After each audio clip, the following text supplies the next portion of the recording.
Se crió en el oeste del Gran Buenos Aires y desde chico siempre se destacó en los estudios. Se recibió en la UBA con el título de licenciado en Economía Política y obtuvo una beca en la Universidad de Bruselas, donde conoció a su mujer, madre de sus 3 hijos y abuela de sus 5 nietos. Fue ministro de Economía durante los mandatos presidenciales de Eduardo Duhalde y Néstor Kirchner.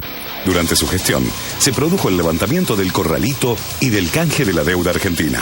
En el 2007, se presentó como candidato a la presidencia de la Nación y la votación lo dejó en un 3er puesto. Fue galardonado con el premio Conex 2006 Humanidades en la disciplina Desarrollo Económico y el premio Trayectoria 2008 de la Universidad de Ciencias Económicas de Buenos Aires.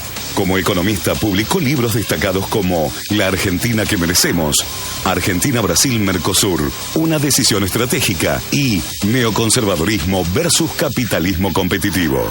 Dice que los cambios económicos deben darse de manera gradual y los medios lo colocan como el posible compañero de fórmula de Sergio Massa en las próximas elecciones presidenciales. Llega Animales Sueltos, Roberto Labaña. Bueno, ¿cómo anda, Roberto? ¿Todo gracias. bien? Gracias por venir. La verdad, nuestra primera charla, nuestra primera nota. Es. Tengo sus libros aquí, estuve marcando algunas cosas. Vamos a empezar porque hay mucho para charlar y lo quiero aprovechar.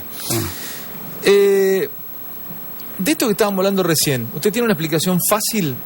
Yo soy muy duro para entender las cosas. Una explicación fácil. ¿Usted está también con lo que recién decían ellos sobre los cortes de luz? ¿Es porque no se ha aplicado un peso, no han mantenido las cosas como debían mantenerse? En materia de distribución, que son básicamente las grandes de Nore, de Sure, de La Plata, no ha habido actualización de tarifa, en consecuencia no han reemplazado ni cables, ni generadores,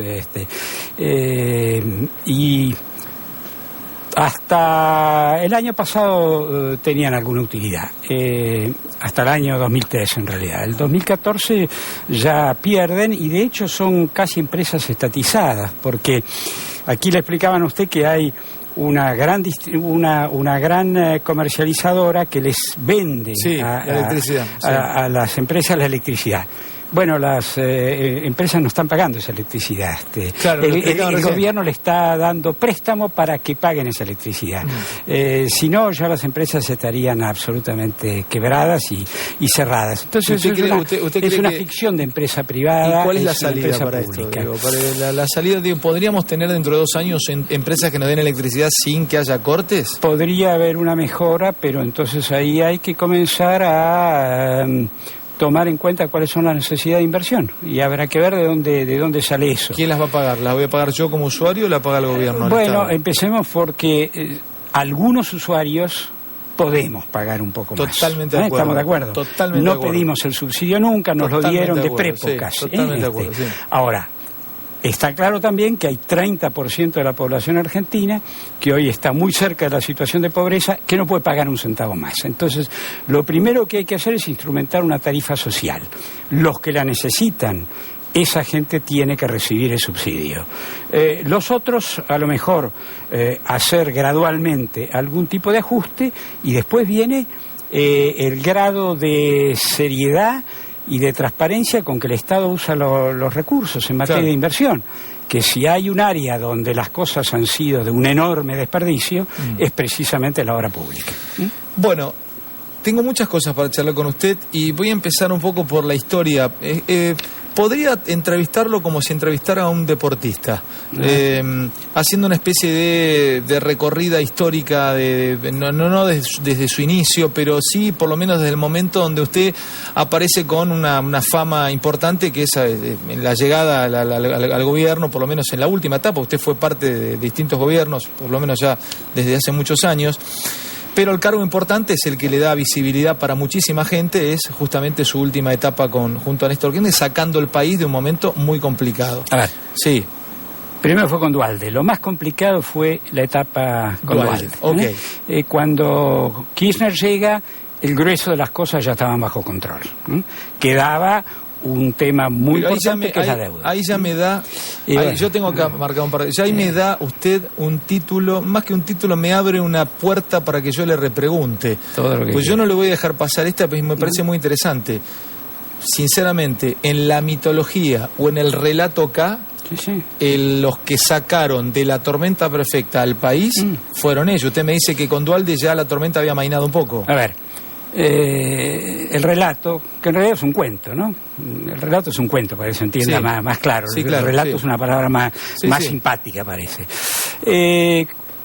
El peor momento de la crisis había una tasa de inflación muy alta, había un corralito de los depósitos bancarios, había un corralón de los depósitos a plazo fijo, había 14 monedas. Si un país, algo que representa la existencia de un país, la bandera, es una moneda. Exacto. Nosotros teníamos 14, o sea, un desorden total.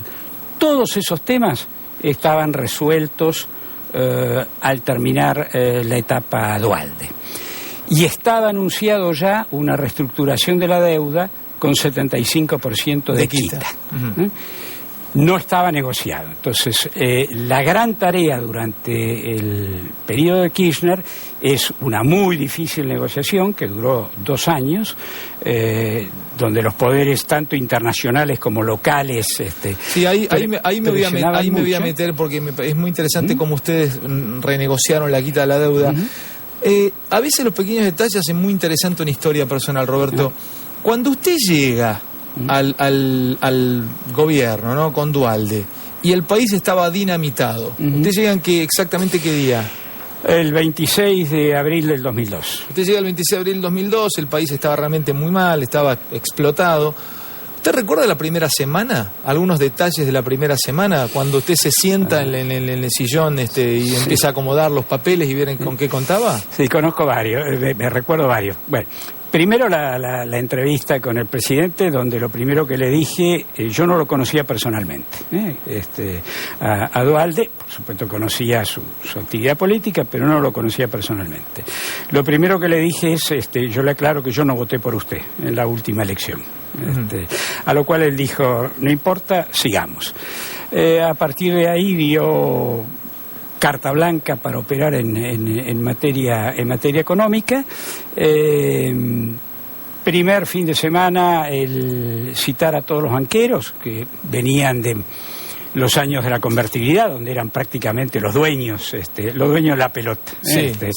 Y les dije que los bancos estaban cerrados, porque se los había cerrado ante los reclamos de la gente. Sí, por seguridad incluso, sí. Y por seguridad, y les dije, el lunes abren. Así le dijo a los banqueros. Sí, el lunes se abren los bancos. Hubo una muy larga discusión, no le quiero, está contada en detalle en el libro, y como se negaban, en algún punto les dije, bueno, entonces los estatizamos, el gobierno se hace cargo de todos los bancos y abre el lunes. Ahora, pero cuando le dijo eso, no los corrió con la vaina, los corrió con el filo, porque si usted le dice a un banquero, si usted el lunes no abre los estatizos, usted estaba decidido esto tenía un correlato interno a mi equipo, que me costó mucho formar, porque la mayoría se ofrecía a ayudar desde afuera, pero no quería asumir responsabilidad, pues la situación era realmente muy, muy crítica. Había que salir la foto. Finalmente, por eso el equipo tuvo incluso más jóvenes que lo que usualmente hubiera ocurrido en condiciones normales. A mi equipo yo le dije, puede ser que duremos 72 horas. ¿En serio le dijo eso? Sí, por supuesto. ¿Puede ser que duremos 3 días acá? Prepárense para que no duremos más que eso, porque el poder del sector financiero y demás era muy grande y a lo mejor lograba nuestra inmediata salida del gabinete. La crisis creo que en ese sentido ayudó, había mucho miedo. Había mucho susto, y efectivamente el lunes abrieron. Y no pasó nada, y ahí en economía las cosas invisibles, los intangibles son muy importantes. Las cosas invisibles son importantes. Son extremadamente importantes porque ejemplos, por ejemplo, la gente tuvo la sensación de que ese era un dato de normalidad. Que abran los bancos. Claro. A pesar de que seguía el corralito todavía, pero para ciertas operaciones. En Argentina se llegaron a pagar las jubilaciones en las panaderías en épocas en que los bancos estaban cerrados. Bueno, todo eso volvió a donde debía estar, en los bancos. De manera tal que eso ayudó a descomprimir tremendamente la situación. Sigo preguntándole por algunas cosas ya con el hoy. Usted trabaja en el equipo económico y trabaja, por supuesto, junto al Frente Renovador, con Massa, y ya se están empezando a tirar con promesas. O sea, ya se van, parecen como no amenazas, pero con promesas. Macri dice una cosa, Massa le contesta del otro lado. Levantar el cepo, que todos puedan a partir de mañana. Hoy hablaba con una persona que está llegada al gobierno, me decía que hasta hace unos años por persona se podían comprar $2 millones. Efectivamente. $2 millones se podían comprar. Así es. Levantar el cepo, ¿es una cuestión que se dice y se puede hacer, Roberto, o es más para la declaración y después difícil llevarlo adelante? A ver, imagínese esto. No hay dólares porque el gobierno se ha equivocado a lo largo de los últimos años, particularmente del 2007 en adelante en su política, y en consecuencia por distintos canales se fue frenando el ingreso de dólares. Este cepo cambiario que empezó a la semana o 10 días de la reelección de la presidenta con 54% de los votos. Ahí uno ve, ¿no?, cómo se miente en la etapa previa. Nadie dijo, dentro de una semana vamos a hacer esta barbaridad. La hicieron. A ver, me explica eso, me perdí. Sí. Cuando Cristina gana con el 54... Claro, a la semana pusieron el cepo cambiario, es decir... O sea, podrían haberlo dicho antes y la gente decida si votaba o no. Por supuesto. Pero perdón, Roberto, le pregunto sin saber nada. Sí. ¿No es una cosa, podrían haberlo decidido después de que sea presidenta? ¿Eso se decide de antemano? No, los datos eran los mismos en el momento que la eligieron que cuando tomaron la decisión. No hubo ningún dato nuevo, simplemente no había dólares. Ahora, se han ido acumulando pedidos, incluso ya autorizados, por importadores, por gente que tiene que remitir utilidades, por gente que quiere viajar. Ese paquete no se sabe exactamente cuánto es, pero es del orden, la estimación tranquila, no la más extrema, $10.000 millones. ¿$10.000 millones por cuánto? ¿Por cada cuánto? No, $10.000 millones ahora de entrada. Entonces usted levanta la persiana. Perdóneme, para levantar la persiana, para volver a abrir $10.000 millones. Para que no sea más cueva y sea una casa de cambio o sea una agencia de turismo donde se compraban dólares antes, usted, el que venga, necesita $10.000 millones. Así es. Entonces, cuando usted levanta la cortina, dígame, ¿qué hace la gente? ¿Va a sacar lo que está autorizado a sacar o no va? ¿Qué hace el dueño de una pyme? ¿Va o no va? Va. ¿Qué hace un ejecutivo extranjero? Va inmediatamente. Porque si no, ¿cómo se lo explica? ¿Cómo le explica que abrieron la ventana y yo no fui, sabiendo que eso se va a terminar inmediatamente? Tengo dos preguntas, Roberto. Me parece muy interesante lo que me cuenta. ¿Usted está seguro que con $10.000 millones frena la avalancha de los que vamos a ir a comprar dólares? No, por eso le dije, una estimación tranquila del orden de los $10.000 millones. Bien. Hay algunos que tienen estimaciones más altas. Dejémosla. Vamos a suponer que son $10.000 millones.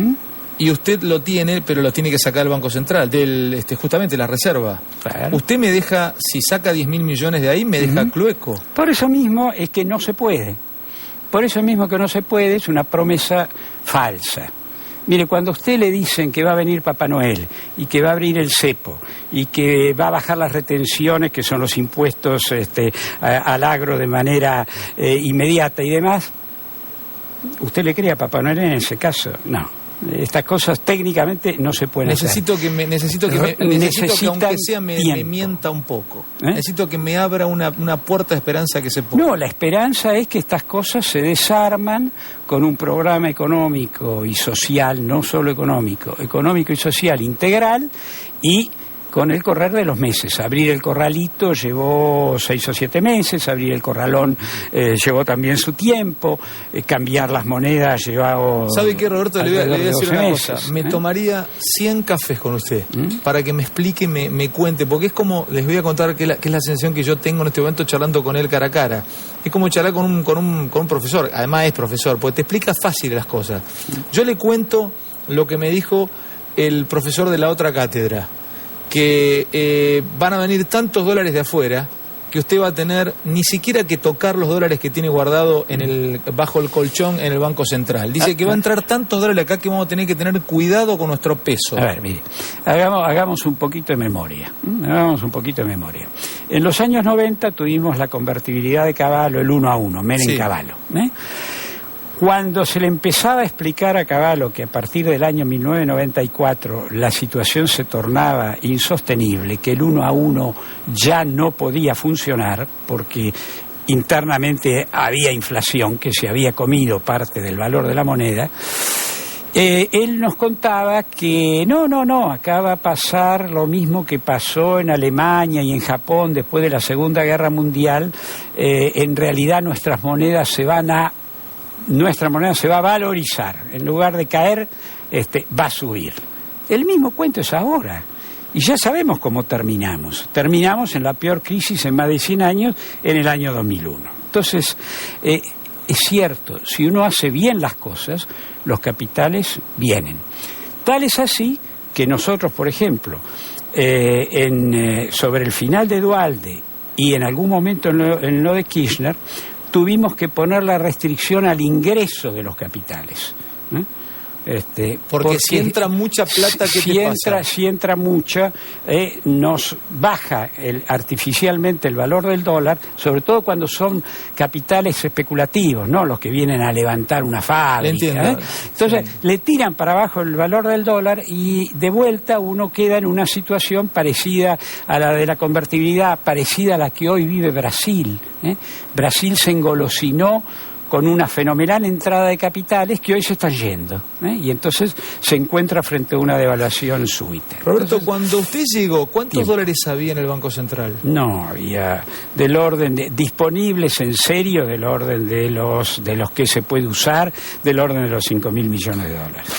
¿Le explica un poco a la gente que nos está viendo en gran número en toda Argentina, sentados en una cocina o tirados ya en la cama a punto de irse a dormir? Muchos de ellos trabajaron todo el día. ¿Le explica con cuánto usted estaría tranquilo si manejara la economía de este país, si estuviese al frente de este país? ¿Con cuántos miles de millones de dólares estamos tranquilos, relajados dentro del Banco Central? No, yo estaría tranquilo simplemente con una cosa, con que la dinámica fuera para arriba y no para abajo, sin restricciones. No lo entiendo. A ver, con el cepo lo que yo impido es que la gente consiga los dólares que necesita. Sí, ¿Okay? Sí. Si yo elimino sin ningún tipo de restricción, lo que quiero es ver que el ingreso de capitales va para arriba. No me importa que sean hoy ni 40 o 50 mil millones de dólares, quiero que la tendencia sea creciente, porque eso, ¿qué es lo que me está indicando? Que los que quieren comprar, compran todo lo que quieren comprar sin ninguna restricción, como debe ser en una economía que funciona, pero no pasa nada, así todas las reservas suben porque está entrando más que lo que está saliendo. Entonces no es un valor, es hacia dónde vamos. Perfecto. La dirección.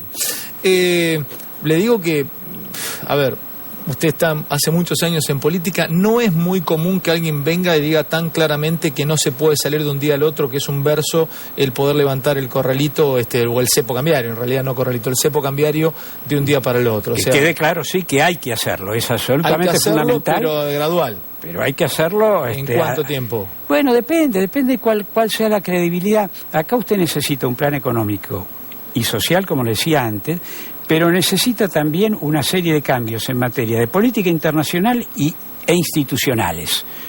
Ejemplo, hay un código que hizo aprobar este gobierno que dice que uno puede firmar un contrato en una moneda extranjera, normalmente en dólares, pero que cuando llega el momento de que le devuelvan o que le cumplan con ese contrato se lo pueden pagar en pesos. Sí, claro. ¿Usted cree que alguien va a venir a invertir mientras esto esté en esos términos poco claros? Porque o sea, encima, yo hago un contrato, lo hago en dólares, pero después cuando yo pongo dólares, ¿sí? Invierto entonces en un pool de siembra, ¿sí? Póngale lo que usted quiera. Lo que quiera. Y después cuando quiero salir, yo estuve 4 años poniendo tantos dólares, bueno, quiero salir porque quiero comprar un departamento, voy y le pido los dólares, el tipo me los da en pesos. Con el agravante de que encima en ese mismo código hay otro artículo que es muy confuso y que parece contradecir a este. Eso entonces, hay que sacarlo. Por ejemplo, eso usted lo tiene que clarificar, o sea, tiene que corregir el código, sin ninguna duda. En política internacional tiene que decidirse, ¿va a seguir con el chavismo? ¿O va a volver a amigarse con los que son nuestros socios más cercanos? Uruguay, Brasil, Chile, con los cuales la relación es más que fría, es congelada. Ahora, ahí me abre otra puerta muy interesante, a ver qué hay detrás. En su libro, y lo tengo por aquí, justo creo que está marcado, acá dice relación con Estados Unidos, justamente lo marqué, pero usted cuenta que en un momento hicieron un acto con Debido cuando llegó el primer barco con petróleo. Está en su libro, ¿no? Está aquí en Construyendo la Oportunidad, que este es el libro que me mandó especialmente La Baña, donde lo muestro. Ah, está la del medio, aquí está. Entonces llega el barco y hicieron un pequeño acto, y también habían hecho un pequeño acto con planificación y con un montón de gente de parte de este gobierno, porque habían mandado unas vacas lecheras en un barco a Venezuela, que es lo que recuerdo, y está en el libro. ¿Y usted por dentro pensaba en el acto o estaba allí? No, yo no fui al acto, me negué a ir al acto. Ah, usted se negó a ir al acto. Me negué a ir al acto. ¿Le parecía una locura festejar que entrara petróleo? Festejamos que entra petróleo, que además es un petróleo complicado, porque es un petróleo pesado, que no sirve estrictamente o ensucia las destilerías que tenemos en Argentina. ¿El petróleo de Venezuela no es de buena calidad? El petróleo es un petróleo que sirve para otras cosas, pero no sirve para lo que están preparadas las destilerías argentinas. Le produce, se puede destilar, pero le produce una serie de daños. ¿Ese petróleo que me viene de Venezuela es el que yo tengo en mi auto ahora? ¿Las destilerías me lo trabajan para entrar a mi auto? Sí, claro, pero depende. Hoy viene de todos lados. Pero ensucian las destilerías. Efectivamente. Bien. Primer cosa. Y la alegría porque exportábamos vacas vivas, en lugar de exportar carne, productos elaborados, uno no puede hacer un acto para festejar semejante estupidez, y sin embargo se hizo. Por eso yo lo cuento, yo me negué a asistir porque ahí no había nada que festejar, era ridículo directamente. Le pregunto justamente sobre esto, sobre las amistades y las relaciones. Cuando hay cumbres de UNASUR, yo la veo a Cristina y lo veía a Néstor con una gran relación con Lula, con Correa, con el Pepe Mujica, con Bachelet, pero bueno, con Evo, pero justamente le hablo, como usted me hablaba recién, de relaciones congeladas, con Dilma. Yo la veo a Cristina con Dilma y parecen ser amigas. Entonces, o me venden una cosa que no es, se lo digo... Usted sabe que existe algo que se llama la diplomacia. Sí, claro. Es eso, punto. Esas son las fotos de ocasión, pero fíjense que cada vez más frecuentemente, lo mismo pasa con la silla de Argentina, el G20, que es la mezcla de países desarrollados y países en desarrollo, que la presidenta no asiste. Generalmente hay un inconveniente. ¿Y dónde me tengo que fijar? Una enfermedad, una dificultad. Porque sienten el frío, ¿no? ¿Dónde me tengo que fijar que hay frío en esas relaciones? ¿En qué detalles? Para entender un poco más, para aprender un poco más a de veces economía. En un almuerzo o en una cena que se levanta, que estaba planificada y se levanta, quiere decir que no hubo voluntad ni siquiera de sentarse juntos. ¿Y en lo comercial, en el día a día? No, en el día a día generalmente juegan otras razones también, ¿no? Juega la realidad económica de cada país, no es simplemente una cuestión de si los presidentes se quieren o no se quieren. ¿Nos sirve a nosotros que le mandemos carne a Venezuela y ellos nos manden petróleo? Tenemos una relación, a ver, ¿Venezuela es nuestra amiga? ¿Venezuela nos da una mano de amigo cuando nosotros lo necesitamos? ¿Es el amigo que cuando me separo de mi mujer llamo a las 3 de la mañana y me abre las puertas de su departamento para que yo duerma? Mire, si el gobierno de Chávez, no confundamos Venezuela, el pueblo venezolano, con los gobiernos. Gobierno, bien, okay. Perfecto.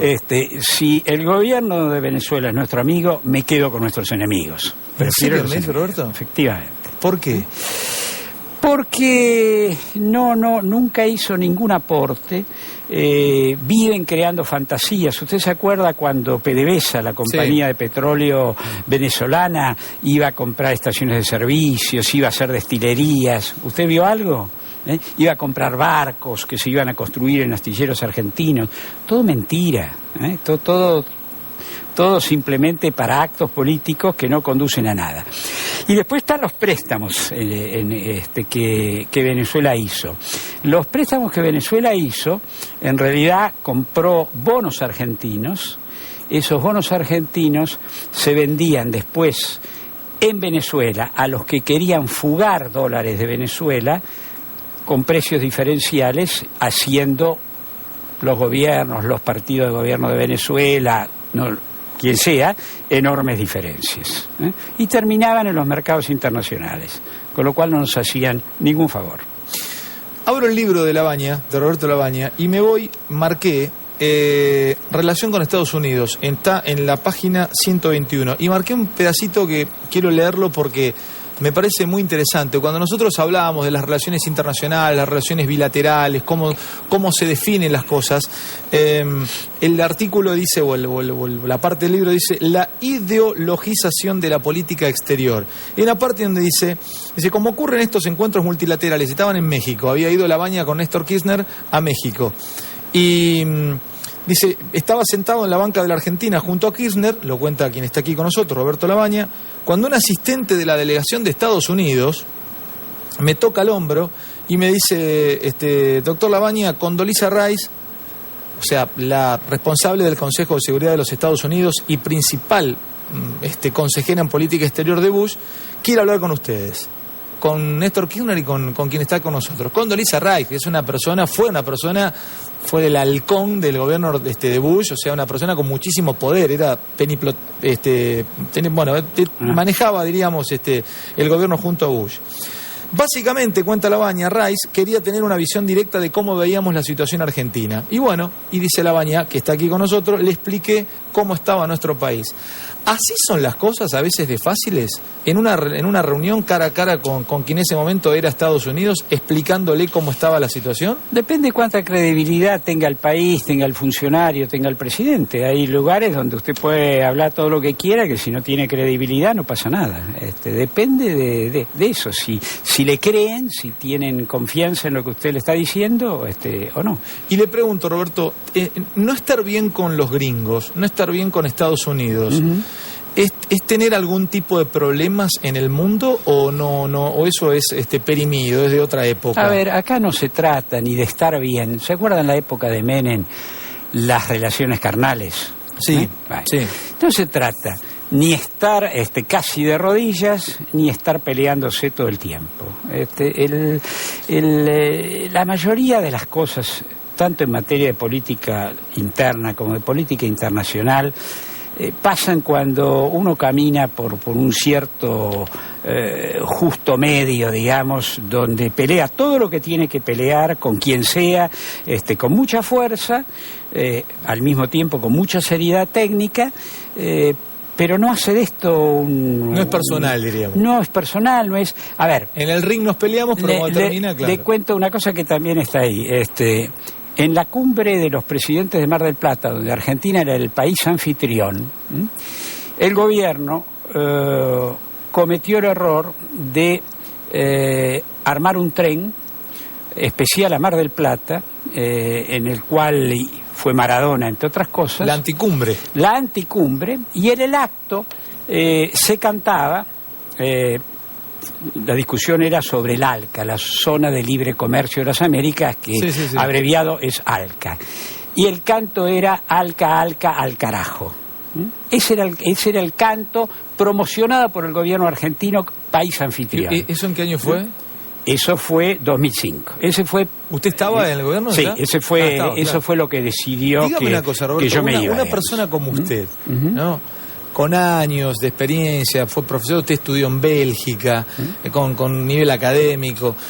Cuando usted estaba en la cumbre de los presidentes y se enteraba que iban gritando en el tren ALCA, ALCA, al carajo, ¿le daba un poquito de apuro? Ahora voy a lo personal. Sí. A ver, cuénteme. Sí, bueno, en mi caso fue lo que decidió que yo me iba al gobierno. ¿Eso en serio? 2 semanas después, sí, pues no fue solo eso, sino está bien, que ese fue el detalle. La gota que... Pero eso ¿en qué termina? ¿En qué puede influir eso? ¿En una relación bilateral? ¿Puede Norteamérica, con todo lo que le pasa al mundo, puede tomar en cuenta eso? Si eso ocurre fuera del control del gobierno, no pasa nada. Lo sumo Lo que queda claro es que el gobierno no tuvo la capacidad de contener esas cosas. Okay. Pero cuando eso ocurre, porque usted lo preparó y usted lo sponsoreó, es un insulto muy evidente, ¿no? ¿No le parece? ¿Usted invita a alguien a su casa para después insultarlo? No lo invite. Y estaban todos los presidentes de América. Uh-huh. Lo paso por otro tema. Roberto es parte del Frente Renovador. Estamos hablando de la historia, Vamos a hablar de algo actual, que es la inflación, que es el gran dolor de muchos argentinos. Tan difícil explicar cómo salir de la inflación, tan difícil. Algunos lo logran, otros, la verdad que si usted no me logra explicar rápidamente, o por lo menos tomándose un tiempo de cómo podría salir Argentina de la inflación, es como que no me puede explicar cómo atajar un penal el Vasco de Cochea, volviendo a tirar un análisis, una analogía futbolera. ¿En cuánto se puede salir a un dígito de inflación? Ni siquiera le digo que me la saque entera toda la inflación, simplemente a un dígito, bajar un dígito. Yo le cuento una experiencia también, porque para eso están, estas cosas no están simplemente para hacer publicidad personal. Se trata de, como dice ahí, aprender del pasado para usarlo para el futuro. El mes que me tocó asumir el ministerio con un equipo de gente, la inflación minorista mensual era de 10.4. Y la mayorista, que es la que con el correr de los meses termina cayendo sobre la minorista, era de 19.9 por mes. O sea, el país estaba al borde de una situación de hiperinflación. 6 meses después, la inflación mensual era de entre 0,3 y 0,6. ¿En 6 meses bajaron esos puntos? Sí. ¿Cómo? Sí. Bueno, son infinidad de cosas, incluyendo estas que yo le digo, las invisibles, la confianza. A ver, la confianza en la relación entre dos personas, ¿tiene un papel fundamental, sí o no? Sí, claro. Sí, bien. Y más, en todo contrato y en afecto societático que no está puesto, pero si yo no confío en usted, por más que tengamos la firma puesta. Bien, ahí está. La confianza de los ciudadanos, del pueblo, hacia lo que está haciendo el gobierno es absolutamente fundamental. Y eso no se logra con una medida económica ni con dos, se logra haciendo un montón de cosas, como digo, no solo económicas, sino institucionales, la justicia, etcétera, etcétera. Y sí se puede. Hoy, por ejemplo, si usted sacara el cepo, probablemente podría tener un efecto antiinflacionario en algunos sectores bien interesantes. Por ejemplo, hay algunos sectores que están ganando mucho dinero. ¿Cuál? ¿El financiero? Sí, el financiero siempre. Olvídese. Ahí le iba a preguntar una cosa. El financiero gana siempre. Sí. Por ejemplo, el sector de la electrónica en Tierra del Fuego, el sector de textil. ¿Por qué? Porque al no haber dólares para importar, no hay ninguna competencia. En consecuencia, tienen la posibilidad de subir los márgenes de comercialización. Ahora, Dilma, Brasil, yo estuve en Río de Janeiro el fin de semana y tengo mi hijo viviendo en Río de Janeiro, ¿no? Va y viene. Y yo he llegado a tener, le estoy hablando cuando uno tiene que ir a comprar algunos reales para viajar y pagas en efectivo, he llegado a pagar 6.50. O sea, un real 6.50, porque el real estaba te daban por $1, te daban un real 80, me llegaron a dar. Ahora te estaban dando 3 reales 30. O sea, la devaluación que metieron los brasileros es muy grande. Estaban leyendo en los diarios que es la más alta de los últimos 12 años. Porque se terminó la ficción. Esto es lo mismo que, a ver, con más flexibilidad de lo que era la convertibilidad acá, que era 1 a 1 rígida, la de ellos no tenía esa rigidez legal, pero de hecho funcionaba más o menos igual. Y esas ficciones, esas cosas que son absolutamente falsas, terminan derrumbándose. A veces no se le derrumba en la mano al que la hizo, se le derrumba al gobierno siguiente o al subsiguiente. Digo, lo que hoy le está pasando a Dilma, lo sembró Lula. Eso me encanta. Lo que hoy le pasa a Dilma, lo sembró Lula. Efectivamente. Voy a hablar un poquito del mundo, Roberto. A ver, queda claro que no hubo ningún fin de la historia, como dijo Fukuyama, no existió el fin como finalmente se esperaba, pero aún no se ha inventado o no han creado ustedes, los que saben de economía, un sistema que pueda superar al capitalismo. Digo, el capitalismo salvaje, ninguno está a favor del capitalismo salvaje, está absolutamente claro esto. Evidentemente tampoco ha funcionado el comunismo como todos o algunos creen que ha funcionado. ¿No hay no va a haber una superación del capitalismo en algún momento? ¿Nacerá un nuevo sistema en el mundo o vamos a tener que seguir por muchos años más viviendo en este sistema que también genera y fomenta desigualdades atroces? A ver, no tengo la bola de cristal. No, está bien, pero ¿qué piensa usted? No, pero a ver, el capitalismo se tiene que superar, sin duda, es el menos malo de todos los sistemas. El menos malo de todos los sistemas. Para ponerlo así, Churchill decía que la democracia es el menos malo de todos los sistemas políticos. Uso esa frase, la aplico a la economía y digo, es el menos malo de todos los sistemas. Puesto por la positiva, es el mejor de los sistemas. Ahora, el capitalismo salvaje ha ido cediendo y ha ido incorporando todos los valores sociales que son, que el peronismo en algún momento introdujo en Argentina y que en Europa se introdujo en la Segunda Guerra Mundial, después de la Segunda Guerra Mundial. Entonces, es esencial que tengamos un capitalismo social, un capitalismo que entienda que tiene que incorporar justicia social. ¿Eso no es populismo? A ver, incorporar justicia social, buena pregunta. Incorporar justicia social no es hacer populismo. Y eso me lleva a la situación actual. Me preocupa lo que veo políticamente en los últimos días en Argentina. Porque veo que hay dos fuerzas que se han puesto casi de acuerdo. De un lado el cristinismo populista y del otro lado una alianza, todavía en formación, pero que tiene un cierto sesgo más bien de derecha. Y yo digo, por Dios, que los argentinos no tengamos que elegir alguna de esas dos alternativas.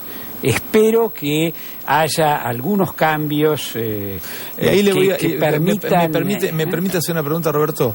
Porque yo sé que usted está más allá del bien y el mal.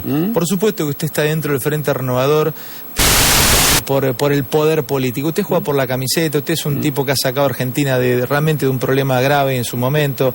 Entonces, le pido que se olvide un segundito de su lugar político y me diga...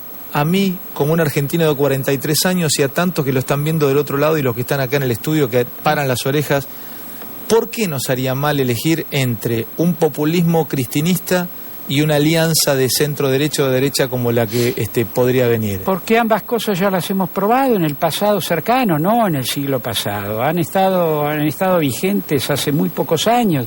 Hay que hacer memoria, hay que acordarse cómo terminan esas cosas. Por eso hace falta un cambio, pero un cambio justo en un doble sentido. En el sentido de justo de justicia, que no se olvide de la justicia social, lo que veníamos hablando recién, la necesidad de no un capitalismo salvaje de derecha, sino justicia social, y justo en el sentido que entienda también que el populismo que cree que puede regalar todo el tiempo no sirve, porque termina en esto, termina ¿Qué es regalar, en inflación. Roberto? ¿A qué le llama regalar? Bueno, usted puede no prestar el ejemplo de las tarifas. Usted sabe la consecuencia de las tarifas que hablábamos hoy, con esta aclaración de que 30% no debe pagar más y demás. El resto, de alguna manera, hemos recibido un regalo. Nos pone por ahí muy contentos cuando vemos la boleta. La consecuencia de la inflación. Nos lo cobran por otro lado. Y siempre a quien más le cobran es al más pobre. Entonces, me olvido por completo de una determinada posición, la que puedo tener en este momento. Ojo, esas experiencias ya las vivimos. Fueron gobiernos que fracasaron, algunos terminaron yéndose en helicóptero, otros terminaron en la cárcel. Digo, no volvamos a eso.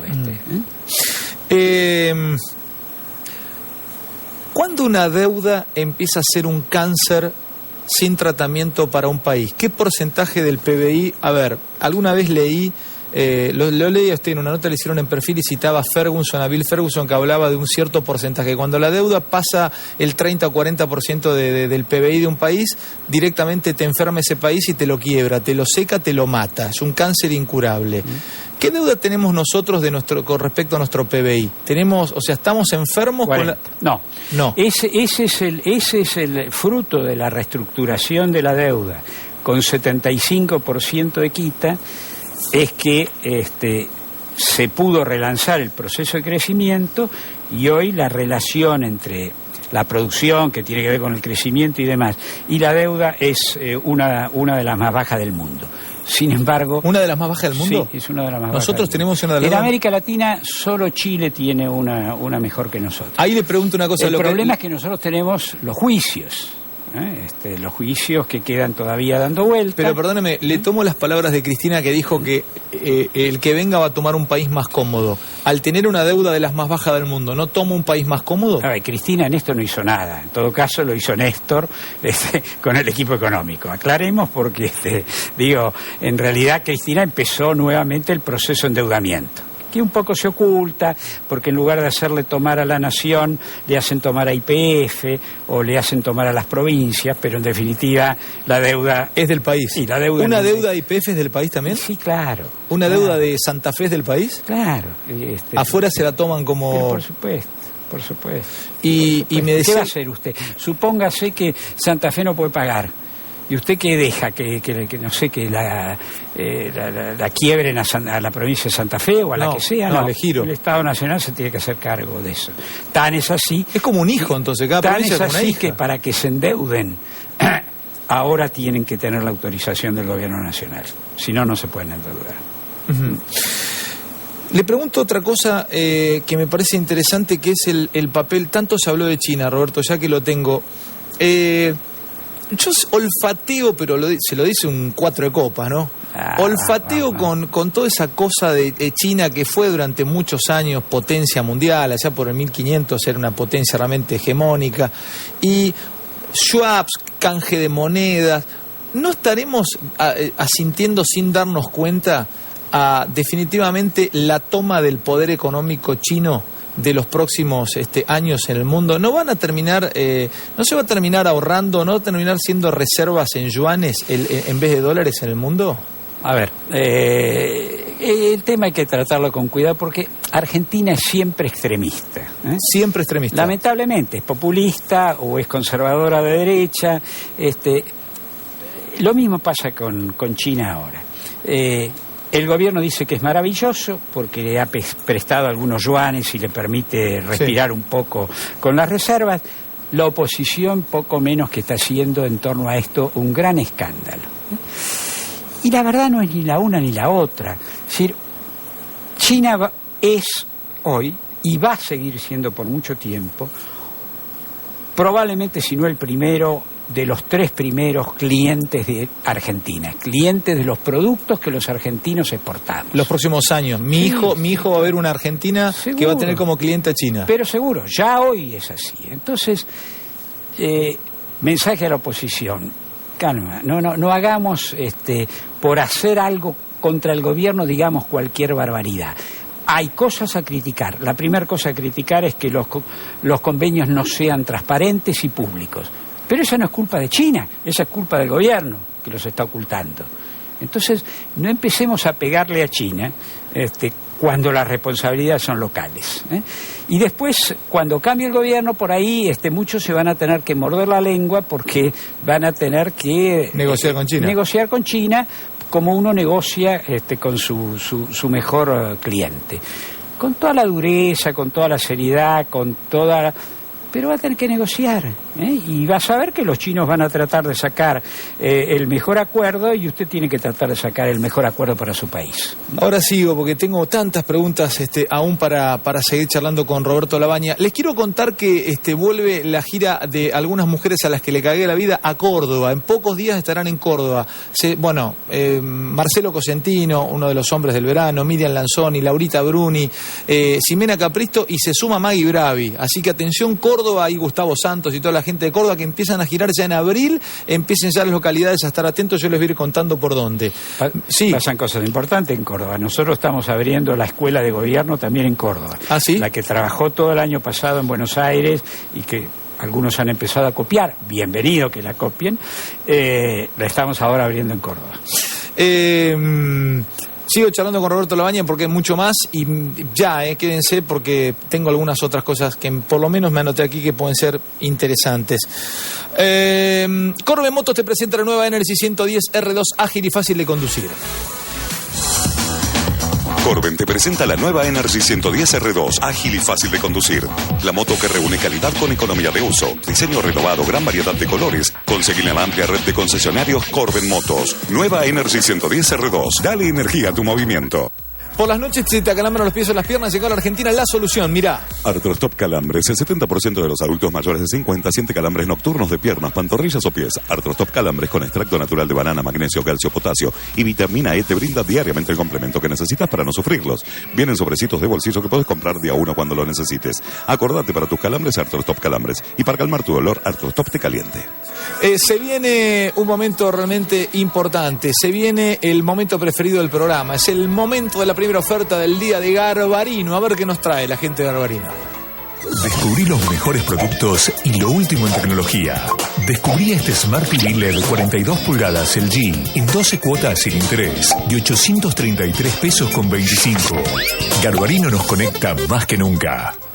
Venitas Subway porque ahora podés llevarte el más delicioso sub de Suprema de 15 centímetros, rico, muy rico y solo por 27 pesos. Como siempre te lo llevas como a vos te gusta, mirá. Así, elegí el pan que prefieras, le pones queso, le agregas vegetales y las salsas que más te gusten y listo. Tu sub de Suprema como a vos te gusta. Vení ya, elegí tu sub de Suprema a solo 27 pesos y vos también decís wow. Hacete fan, solo en Subway. Ahora todo lo que necesitas para tu casa y para mejorar tu vida lo podés tener con préstamos Jet de tarjeta Shopping. Si querés una TV, un microondas, una bici, lo que necesites, no te pierdas esto, mirá. ¿Necesitas efectivo? Ahora tenés Préstamos Jet. Préstamos Jet es más rápido, más fácil y más cómodo. Solicitalo ahora al 0810-666-6744 o en cualquiera de nuestras sucursales. Tarjeta Shopping. Eso que querés cada vez más cerca. Una novedad mundial contra piojos y liendres. Zona Libre, la única loción para chicos de 2 a 12 años que directamente actúa físicamente, no químicamente, actuando rápidamente y ahogando los piojos en una sola aplicación. Zona Libre no tiene olor, no arde, no daña el pelo y puede utilizarse tantas veces como quieras ante nuevos contagios. Zona Libre, seguro y 100% efectivo. Acordate, con el rojo se van, con el verde no vuelven y con el azul ni se acercan. Y desde ahora también encontrás Zona Libre en todas las farmacias de Uruguay. Ahora se viene la segunda oferta del día con la gente de Garbarino. 2 ofertas del día, mirá. Descubrí cómo volver al cole a pura diversión. Descubrí esta multifunción Epson. Imprime, copia y escanea en 12 cuotas sin interés de 183 pesos con 25. Garbarino nos conecta más que nunca. Después del corte vamos a hablar de impuesto a las ganancias con Roberto Labaña, a ver qué tiene para contarnos de esto, el mínimo imponible y tantas cosas. Esto lo voy a preguntar a ver si llegamos una explicación, si llega Roberto después del corte. ¿Sos fanática de Sandro? El jueves 26 de marzo, Trilenium Casino te invita al show de Fernando San Martín, un verdadero homenaje al gitano. Mirá. Acordate, jueves 26 de marzo a las 22 horas en Trilenium Casino. Te esperamos en Perú 1385 Tigre. Almorzando de lunes a viernes en Buffet Trilenium, te devolvemos 100 pesos en jugadas gratis. Y todos los martes, participa por un 0 kilómetro e increíbles premios. Trilenium Casino, en el centro de la diversión. ¿Necesitas terminar con las paspaduras? Zona Libre de Paspaduras, la primera crema con óxido de zinc y vitamina A y Pharmaprotect revolucionario compuesto con ingredientes naturales que además sirve para las paspaduras y dermatitis del pañal e higiene del bebé. Pero Zona Libre de Paspaduras es mucho más que una crema para bebés. Repara, alivia, regenera y cuida la piel de toda tu familia y la puedes utilizar para lesiones leves como raspaduras del deporte o el frío, quemaduras leves del sol, manos paspadas para el cuidado de la piel de toda tu familia. Zona Libre de Paspaduras, tu protector dermatológico. Corte y vamos a charlar unos minutos más con Roberto Labaña. Me quedó impuesto a las ganancias, pero si en Twitter aparece alguna otra pregunta que les parezca más interesante, lo hacemos con Roberto Labaña. 1 minuto y estamos en Animales.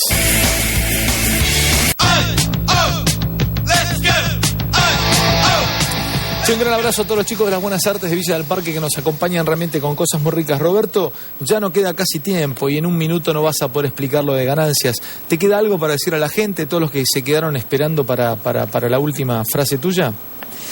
La última es Argentina, es un gran país con un tremendo potencial donde tenemos que dejar de ser potencial y pasar a ser real.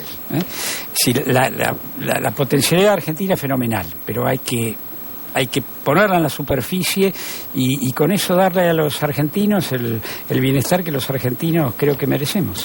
Si hacemos las cosas bien como país, en 25 años, ¿podemos ser una potencia mundial? Mirá, si nosotros hubiéramos mantenido el ritmo de crecimiento de la segunda mitad del 2002 hasta el 2006 incluido, cada 10 años el ingreso de los argentinos se duplica. Gracias, Roberto, por haber venido. Fuiste muy amable. Y gracias a ustedes por acompañarnos. Mañana, Animales Sueltos, cambiamos la temática. Roberto tal vez tenga ganas de venir.